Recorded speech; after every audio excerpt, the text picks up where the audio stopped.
As the founder and director of my company, Pro Church Tools, I manage and lead dozens of employees and team members, deploy millions in annual budget and spending, and do my best to steward the trust and attention of the tens of thousands of churches that tune in regularly to our content. And guess what? I mess things up all the time. So let's talk about it. These are my most costly mistakes that I've made as a Christian leader.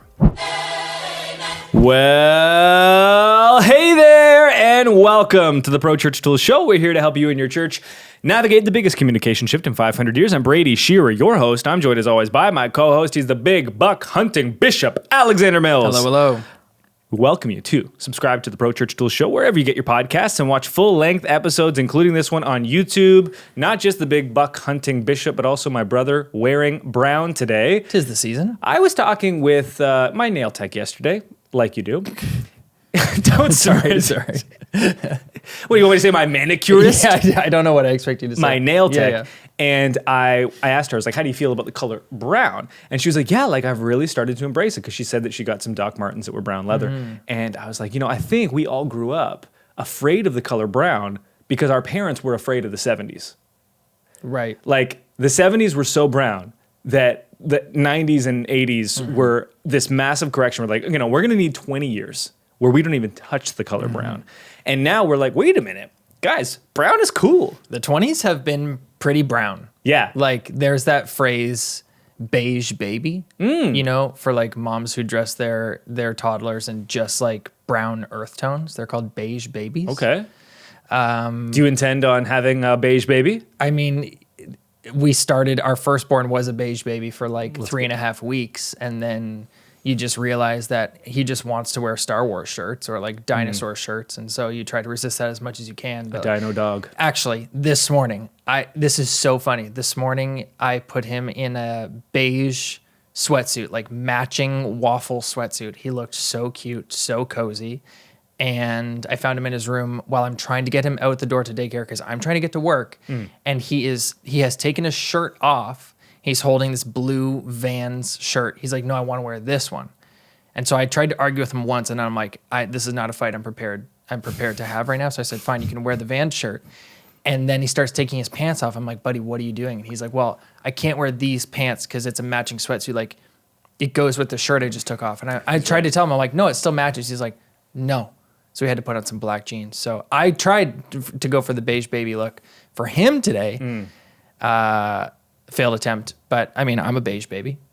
Yeah. I've been wearing lots of brown lately. Yeah, absolutely. We love to see it. And typically we save our sartorial advice for later in the show. We're getting out of the way.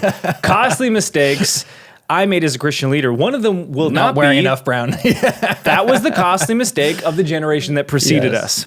Number one, neglecting core competencies. And I have 3 mistakes to share with you. And these are like big mistakes. I made these mistakes for many months, many years in some cases. Not like, I had this opportunity to X and I turned it down and it led to... No. We're talking about habitual mistakes that I made over and over again. The first, neglecting core competencies. And we have this turn of phrase in our organization called the Steph Curry effect. And for the uninitiated in the game of basketball, Steph Curry is widely considered the greatest shooter of the basketball in human history.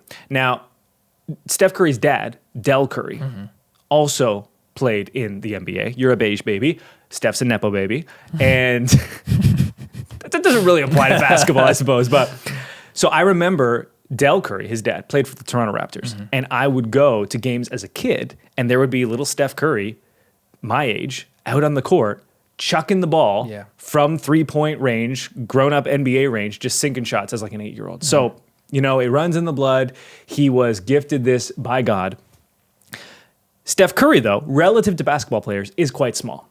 He is usually the smallest guy out on the floor. And of course, like in all sports, there are 2 sides of the ball. There is offense and there is defense. And if you are a really bad defender, it doesn't really matter how great you are on the offensive end. We see this all the time in basketball. You just won't get played because you're too much of a vulnerability for the team. You get picked on all the time. The Raptors have this new player, and he's 5'8", so he's our height. Wow. And there was hope for you after all. Wow, doxing our height here on the show. Not us, though. We're way taller than that. Yeah. I'm 5'8.5", according to my doctor. So he is extremely talented, but he's so small that like as soon as he gets on the floor, they just pick on him. Now, Steph is not that short. He's 6 foot something less than 5, 6'3", something like that.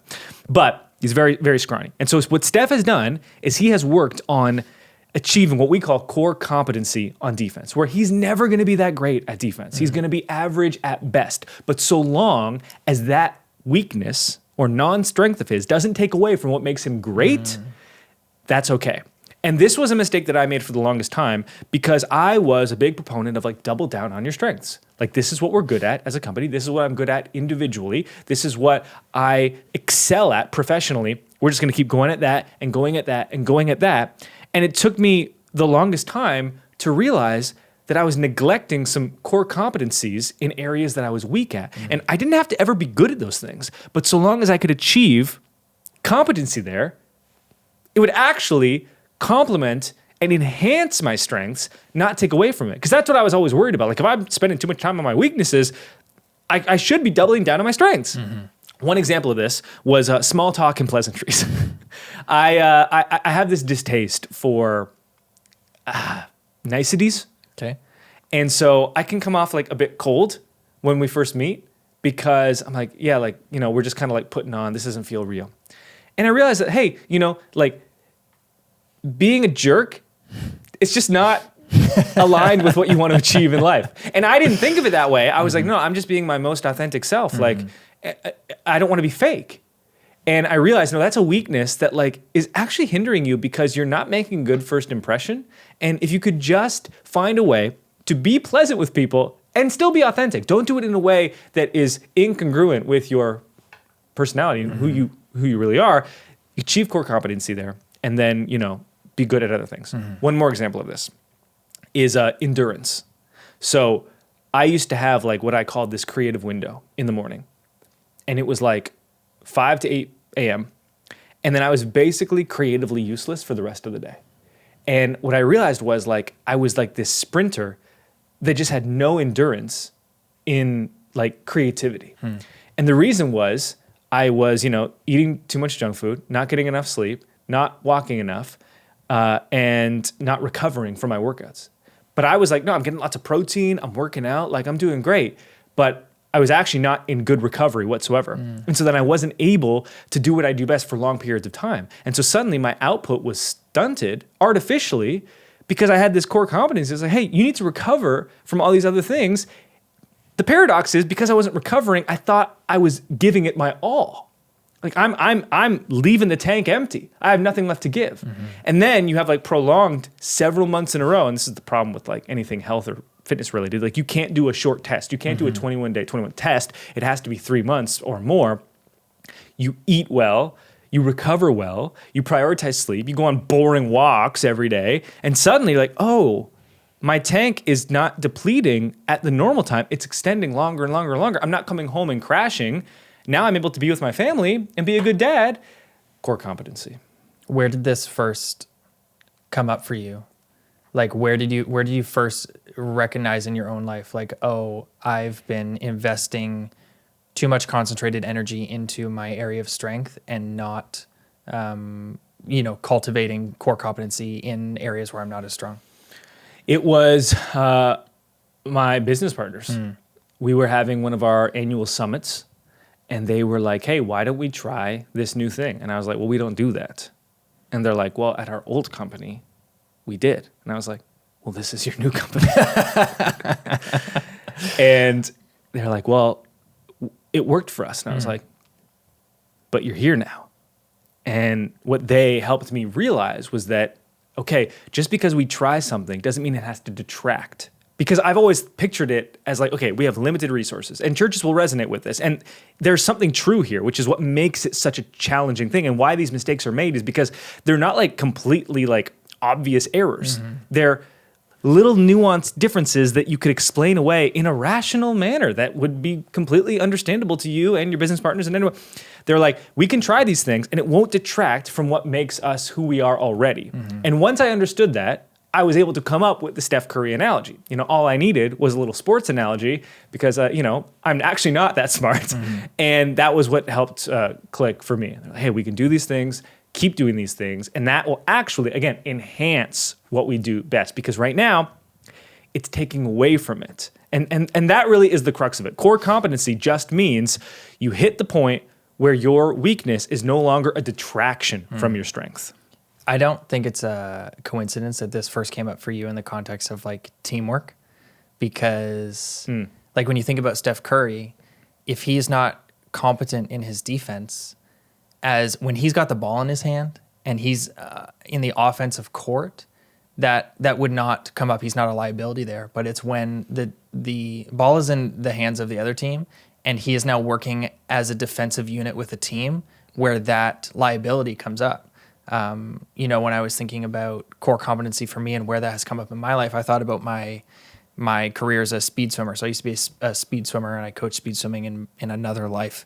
And there's this one, so a lot of speed swimming races are individual, but there are a couple that are called relays where you swim with a team with 3 other swimmers. And there's one relay where you swim all 4 strokes: back, breast, fly, and free. And for me, like freestyle or front crawl, like that is my stroke. It is my preferred stroke, and it's my strongest stroke. I have a really efficient, really quick freestyle, and the backstroke is my least efficient stroke. But when I'm racing individually, you can select what races you want to race. I never race individual backstroke. But when you come into a relay situation, you bring all the strengths of 3 other swimmers, so 4 swimmers into the room. Some are older, some are younger, some have different body types. And in some cases, although freestyle is my strongest stroke, when you bring in 3 other swimmers, maybe it's not the strongest out of the 4. And so if it's not the strongest out of the 4, well, then someone else is going to swim freestyle. I have to swim another stroke. And if I'm just cultivating my freestyle and not working on my backstroke or my butterfly, why is that even a swimming? Why does anyone do that motion with their body? Even the naming, front, back, free, butterfly. Yeah. Oh, okay. Oh, yeah. Front, back, free, elephant stroke. Honestly, what are we doing? It's got to be the least efficient way to move your body through the water. And somehow we decided it's one of the 4 ways we will race. It's like it was a sick joke at some point. But if I don't cultivate one of my weaker strokes, when I come into a team setting, now all of a sudden I become a liability. If I am just racing my individual strokes while I don't check off backstroke, I'm not racing backstroke. I'm a liability to no one. I can compete in my lane, my area of strength, which is front crawl. But all of a sudden I'm in a team setting, and now if I have neglected areas where I am not innately strong, well, now I'm a liability to my team. And so I think this comes up a lot in the context of teamwork or collaboration work, whether it's with a team of leaders or staff at church, or even in your own family. You're functionally at home, you're a team, you're working towards goals together. And so this comes up at home between a marital relationship or even as a unit with kids and such. So yeah, in my reflection of this, it seems that these liabilities really do come up in the context of teamwork in a way that they don't if you're just kind of on your own doing your own thing. Yeah, that team context is really profound. I don't think I ever really even considered that. Well, there you go. Costly mistake number 2. Self-awareness gone too far. You're saying you can be too self-aware? I am. Apparently, because I didn't know there was a limit to this, and evidently there is, at least for me. One of my most popular Instagram posts is titled "Why I Never Became a Pastor," where I talk about how I went to Bible college to be a student pastor, and I got my degree in theology and youth ministry, and yet I am not a pastor. Why? And the big reason that I cite in that post is that as a young 20-something, I didn't have the relational bandwidth to really serve those kids well. I was interning with a youth pastor, and I just saw how much he would need to be available to them, and how many of his weeknights were consumed not with youth group, but with I need to go see one of them play hockey. One of them just broke up with their boyfriend and needs some help, whatever it might be. And I was newly married at the time, and I was in school, and I was I don't know how I won't be able to be like a husband and do this. Someone's going to suffer, and it won't be work. It'll probably be my new marriage. Okay, I have to consider something else. That's a healthy level of self-awareness. I wasn't that person in that moment. Self-awareness gone too far is when I say, this is who I will always be. And the way I articulated it is self-awareness is meant to be a recognition of who you are, not a definition of who you are. And because the joke's on me, I now manage dozens of employees. And at any point, they might slack me and be like, we need to talk. And they do. And I go, oh. And the Lord goes, yeah. Yeah. And the nice thing, and I've always said this about the company that I run, which, more than 20 people I have to like manage, is that the slope of the company's growth has been gradual. I didn't just jump into, being a youth pastor and, there's 32 kids and, they're all extremely in need of your guidance and spiritual care. It was me, just me. And then there was just me and Mitch. And then there was just me, Mitch, and Jonas. And then Roxanne. And then Tristan. And then Brady. And then Tristan. And then Alex. And then Kyle. And then Ryland. And then all the others. And so every time I added someone new, I was stretched just a little bit more. And it's kind of like, an elastic band. The elastic band can be stretched. If you stretch it too far, too fast, it'll snap. If you keep gradually expanding it, it will grow in its capacity where you can expand it more and more and more. So that belief that, or even not a belief, that recognition that I don't have the relational bandwidth for this was true, but that wasn't true if I worked at it. I could grow in that way. And the self-awareness, I was like, I'm so self-aware. I'm just so like, some people, they don't really know, right? They have these blind spots. It's just, it's ignorant, really. It's childish. It's, infancy. Actually, I am an evolved being. Yeah. And it was that same self-awareness that was putting a limit on myself. So the solution here is to recognize who you are now, but to acknowledge that who you are now is not who you will always be. You will change. And it's up to you if that change is self-directed or directed by your ever-changing circumstances. And that is really the key. Let's say you acknowledge something in your life right now. Hey, this is not who I am.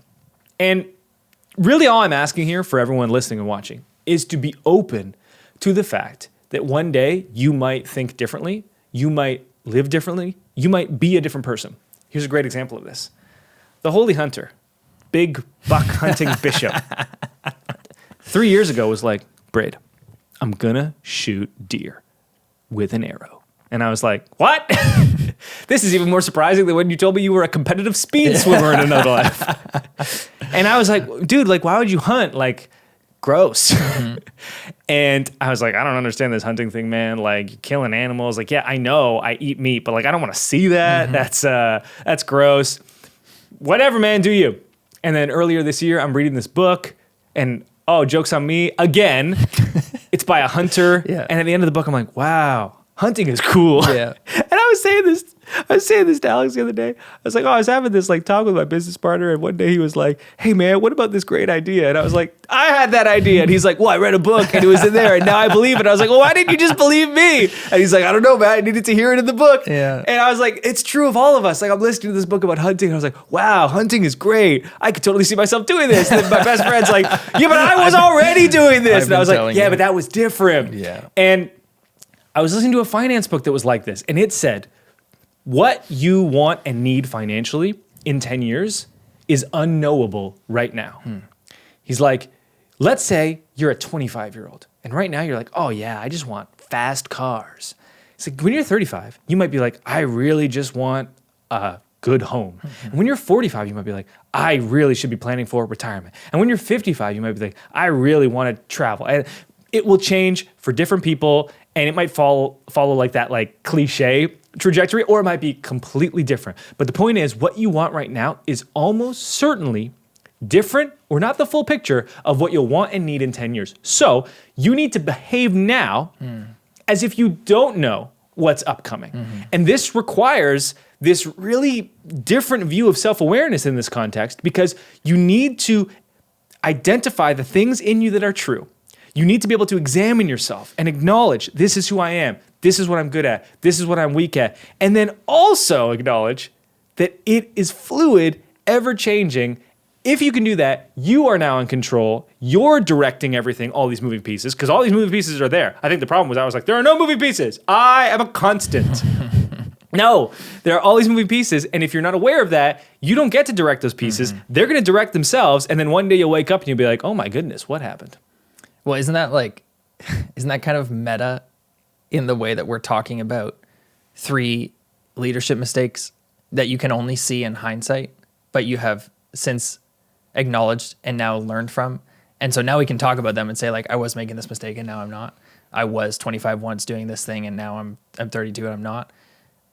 And have the self-awareness enough to say, like, I'm also making mistakes right now that I'm not aware of. Yeah. That in 7 years when we record this podcast, we'll be like, man, when we were 30. Self-awareness cannot go too far.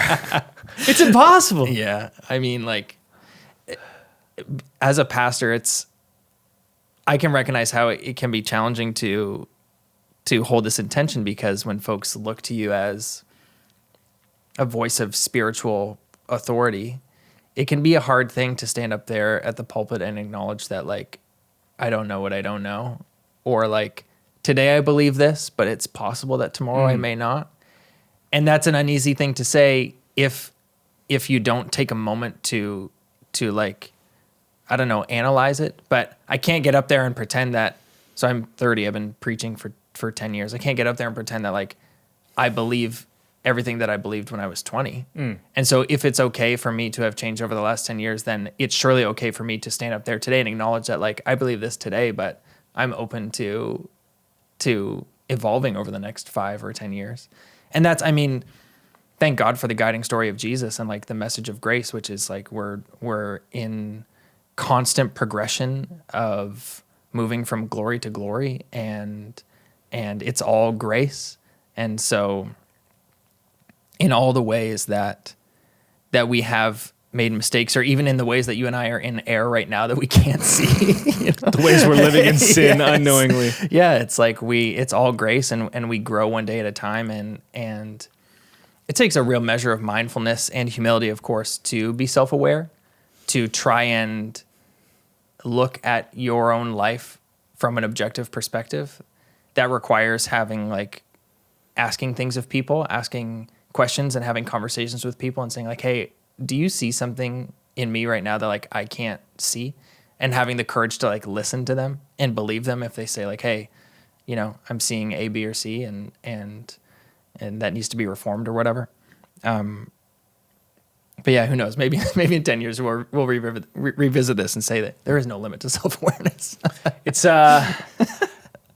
I heard it said that we fight the biggest fights over the smallest differences. And I think that's true in the church world. And I think what the error is when we do that in light of what we discussed, in light of what we just discussed. Because, like, the smallest details are the things that, like, you could end up flipping on. And yet those are the things that, like, we want to hold on to the tightest, and we want to, like, stand on our soapbox the most and fight the most over. And we see this, like, in denominational differences. Like, do you believe Jesus is Christ resurrected? Yes. Okay. Do you believe tongues are the initial evidence? No. Well, then you can't be a pastor. Yes. Like, oh, wow. Okay. Yeah. That seems like a small distinction to really put all of our weight behind. But hey, okay. You have to hold those things more loosely, but we can still, like, major on the majors. And what really this has led me to is, like, okay, like, what are the things that I'm super confident in? And at the end of the day, like, sometimes all it is like, Jesus. That's all. Some days, like, at the very end of the day, like, after a hard work day and a hard family day and a hard, like, personal day for whatever reason, and then, like, you know, I lose in fantasy football, like, oh, right, I can't. They'll just send you right over. The other things I can figure it out. But then you get a message from me in Slack that says, we need to talk. Yeah. And it's like, wow. Oh, no. Gosh. See, the trauma there. Yes. And then on those days, you're like, you know what? Yeah, all it is Jesus. That's all there is. And that's enough for today. Costly mistake number 3. This is the Baader-Meinhof Phenomenon. Would you pronounce Baader, Baader, or Bader? I mean, I would pronounce it Bader. I'm not confident to say that that's right. Thankfully, there's another term. It's called frequency illusion. Okay. And this is cognitive bias that affects how we think and process information. It's a phenomenon where something you recently learned seems to appear everywhere, making it feel like it's more common than it actually is. Classic. You want to buy a new Jeep. The car is the one. So pumped up about that black Jeep. And then every day from now until, I don't know, you get the Jeep, or now until infinity, you will just notice the myriad of black Jeeps that are on the road. Everyone wants this black Jeep because they all have them. I'm seeing them everywhere. And Everyone has one but me. yes, no more black Jeeps have manifested on the roads than there were before, but it has your attention now. Right. And what that means is you and I do not have an accurate picture. Our perspective is not inerrant. Yes. It actually, like a camera lens, is deciding what to focus on and is putting that in focus. And because we see that thing clearly, we're like, that is the truth. Even though what is behind it is just as real. And if you just change the focus, it would put that other thing in clear view and not what you're looking at right now, which would then warp again your perception of reality. Right. Here is how this messed me up in the context of discovery algorithms. Okay, there was a season of life, maybe 2 years ago now, or 2 years ago, where I was seeing more and more like anti-work type tweets. I don't even know how to phrase this. Okay. It was basically like, you know what? Work is bad. And all companies are bad. It was the pandemic, all right? We were all very sad. Like, what if we just didn't work? And I was like, interesting. What a novel idea. And I don't even know how to really properly articulate this, but over the months, what I noticed was it was kind of like infecting my work ethic, where I was just becoming more lazy.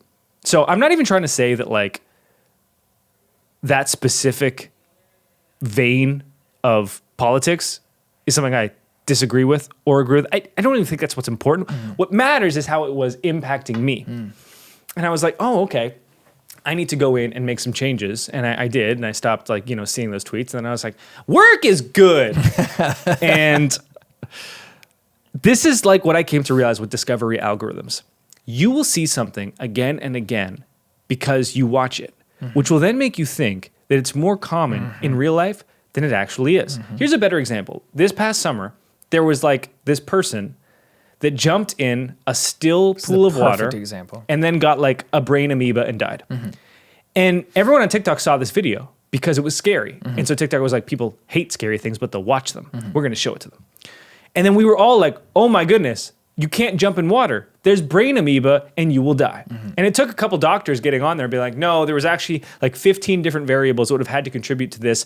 In terms of like bodies of water, it would be like a 1 in a million chance. Otherwise, you wouldn't have heard this for the first time, someone dying of a brain amoeba jumping into water. But because we saw it so frequently, and because we saw bad actors that were like, actually, yeah, finally we're talking about this. I hate when someone on TikTok's like, finally we're talking about this. Like, no, stop jumping on the bad train. And so frequency illusion, you see something more often than it is. It impacts and warps your reality into believing something is actually more common. That shapes how you see the world. How you see the world shapes your actions and behaviors. How your behaviors, what behaviors you have, that shapes your reality and like the outcomes in your life. And so something as simple as, oh, wow, I see. Here's another example. I'm just going to give you a million examples. I'm not going to let Alex talk. Yeah. People can't make music anymore. Why? Because every person that makes music uses autotune. Why? Because someone used autotune once. And when I say autotune, I don't mean T-Pain autotune. Right, just like I pitch mean correction. pitch correction and perfection. When you now hear a regular human singing, one of the best, they actually sound bad because we've only heard perfect pitch for 20 years. And it wasn't always like that, but once one person used perfect pitch, everyone kind of had to use perfect pitch because it wasn't really fair and you would just not succeed in that landscape. Boys in movies are now roughly 300% more jacked than they were 25 years ago. If you look at like the hunks, even like on Baywatch, like the boys on Baywatch, it's like, oh, okay, so he has a dad bod. It's like, no, that was not the reality this long ago. But now we only see juiced up Marvel superstars and we think like, okay, that is what you're supposed to look like. And all the women listening are like, yes, it's been like that way forever for us, you dummy. And I apologize. Again, my warped reality. I can only see like Barbie. one specific thing. Frequency illusion, man. It's messing everything up. Well, so then what are you supposed to do? Like, especially in the context of discovery algorithms, because so much, like if we all were to take stock of how much media we consume on a daily basis comparatively to like any other input, I think we'd all be both shocked and appalled. Like it's just, it really is like a shocking volume of short form videos and ads on YouTube and like just stuff we're inputting.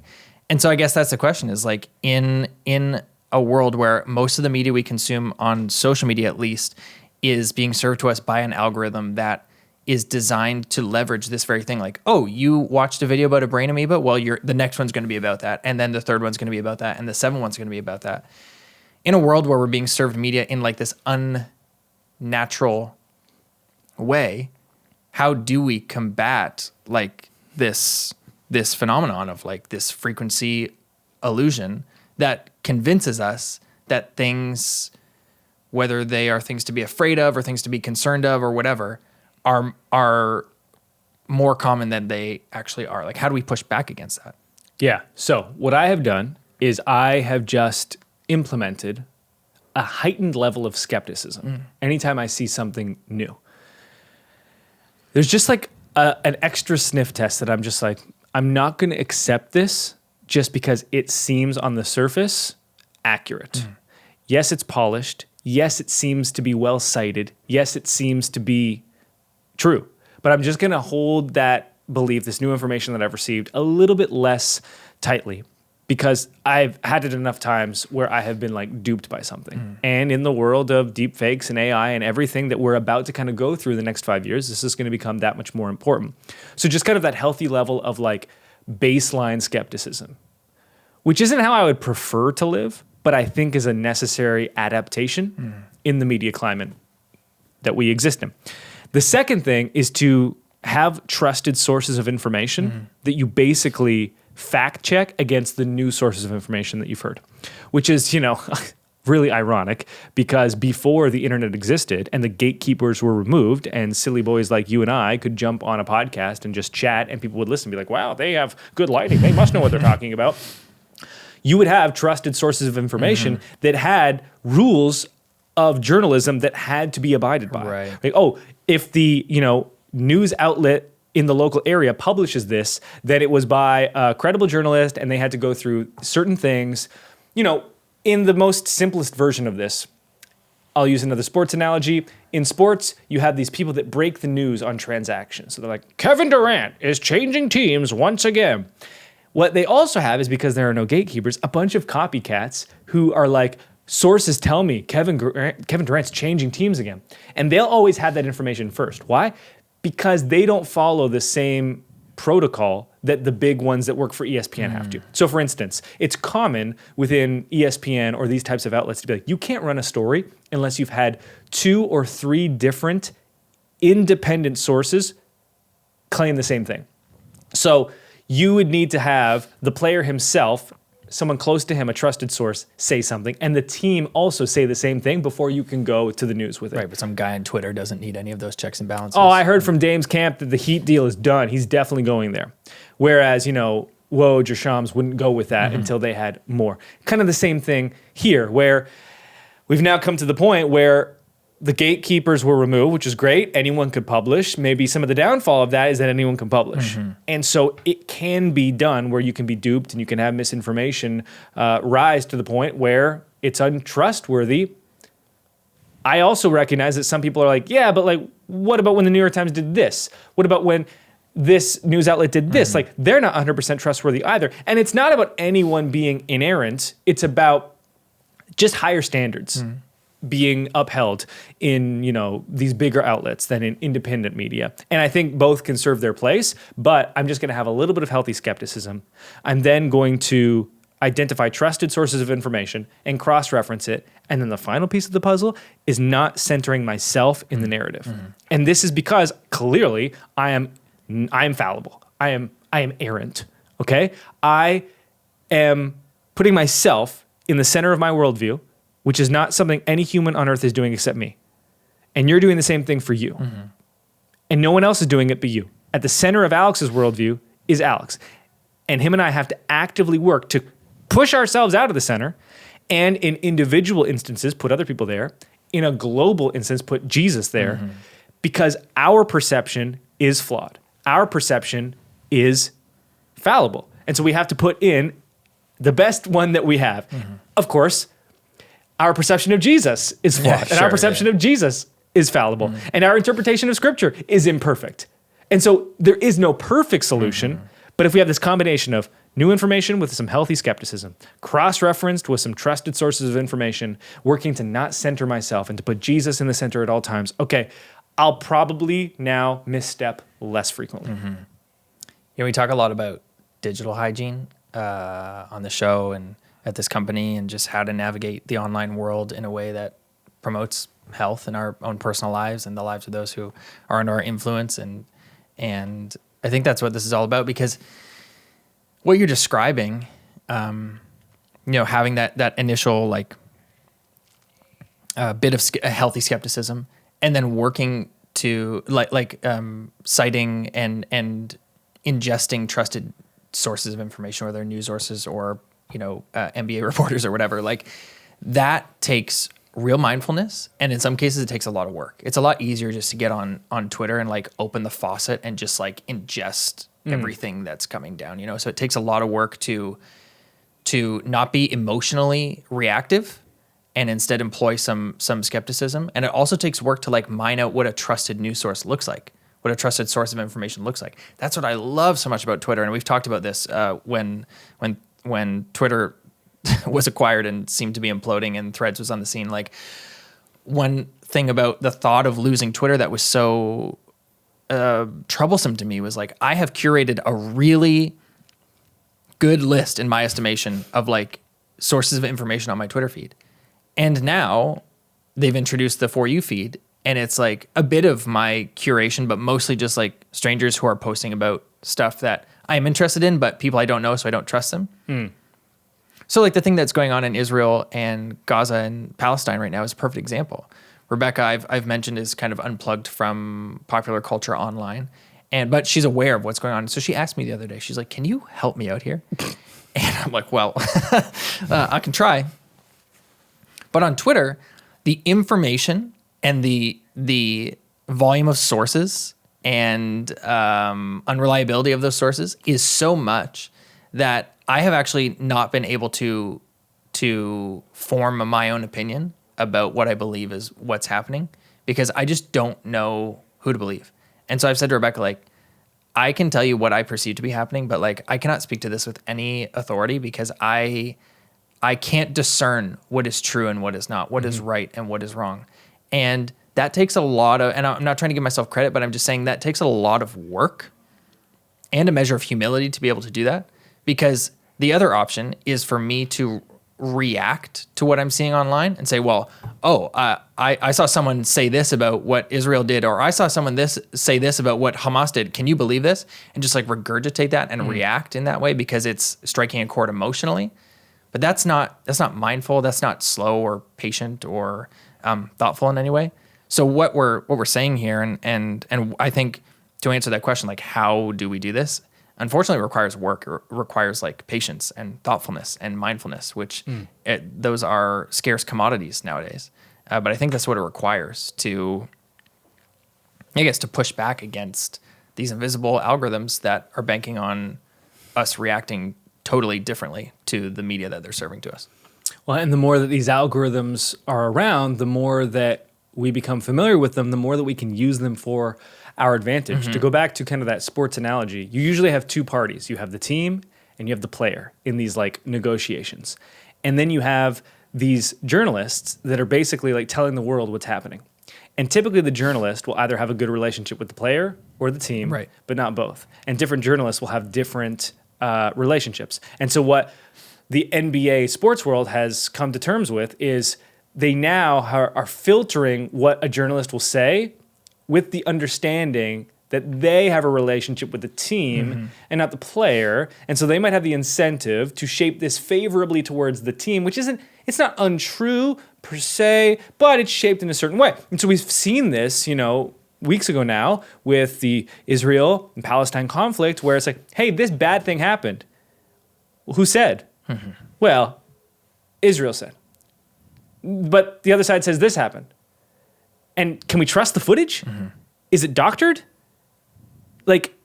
how do you actually know? And then you'll be like, okay, you hear like, oh, the U.S. has they've been talking with, with their intelligence, and they've been figuring out, we've been analyzing the frames and trying to identify, like, it's not even just frequency illusion. Now it's actually like, no, I'm seeing this thing and I can't even trust that what I see is actually real. And we're still a few years away from like what the fallout of that is going to be, maybe more than a few years.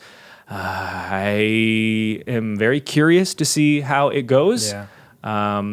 I have some ideas on like what might come from it. Like the idea that I keep coming back to is like an independent agency or even a government agency, depending on the country that you live in, that like works to verify like, oh, this creator has been proven to never use any doctored imagery, has to use never AI or uses AI according to like, we're probably going to have like a worldwide forum, like the Paris Accords with climate change, but for AI. So, they follow the principles in here. And so anything that you see from this outlet or from this creator, they have been independently verified and they have earned like the mark that allows you to trust them for X, Y, and Z. Like we might get to that point, which is like the advanced version of what was once the verified tick on Twitter that meant something. Now I have one, so it means nothing. I mean, when Photoshop generative fill came out, the AI that just kind of lets you insert anything into an image in Photoshop, that was awesome. We were celebrating that. We were using it. We were playing with it. We were actually using it for like publishing stuff. It was great. And then a couple weeks ago, they announced, generative fill coming to Premiere for video. And in the office, we were like, no, this is not, because video serves as a real record of truth, especially on the internet. If you can see it in a video, it's like, well, that's proof enough. And I'm not nervous about much. My hope is not in really anything that I can see here and now, but I am really nervous about video no longer being a record of truth in a digital age. Just like, well, then what can we believe in? So I think your idea, your hypothesis about some sort of agency like that is probably will eventually become necessary, which is a strange world to imagine. Yeah, like we had to invent trademarks kind of for a similar reason. Yeah. Like, this is my company name. No, this is my company name. It's like, okay, well, someone needs to have like ownership over this to prove like this is the thing. And it has been proven that this is the thing. And so I don't think there's no historical precedent for it. I think the challenge is like, well, how do you verify it? And how do you know it's true? And what happens when the first news outlet, oh no, the Wall Street Journal accidentally published something and they didn't go through the proper channels to verify it before going live? And will this be damaging to the like first to print reality that we live in? Like, no, everything's going to have to be a bit slower because we're going to have to go through X number of additional steps to verify it. And then that's definitely not incentivized in the current climate. That would come at great cost. So then might you have like the newsbreakers that can't be trusted but always get it first, and the ones that can't be trusted that always get it last. Yeah. It's like on election night where it's like, the reputable ones are always last to call out, but the first one is like, hey, the first one is the first one. And if they get it wrong, like hopefully not. But anyway, man, we're all screwed. Hopefully these costly mistakes as a Christian leader, hey, that was for the last 10 years. For the next 10 years, we're going to have brand new mistakes yes, you can that look we forward make, to that. and we hurt people with. And in 10 years, they'll be like, wow, now I'm ready to live my best life. Thanks as always for your time, attention, and trust, everyone. We'll talk to you next week. Can you call me the big buck hunting bishop? I mean, now I have to. I was going to say my brother wearing brown, but that works too.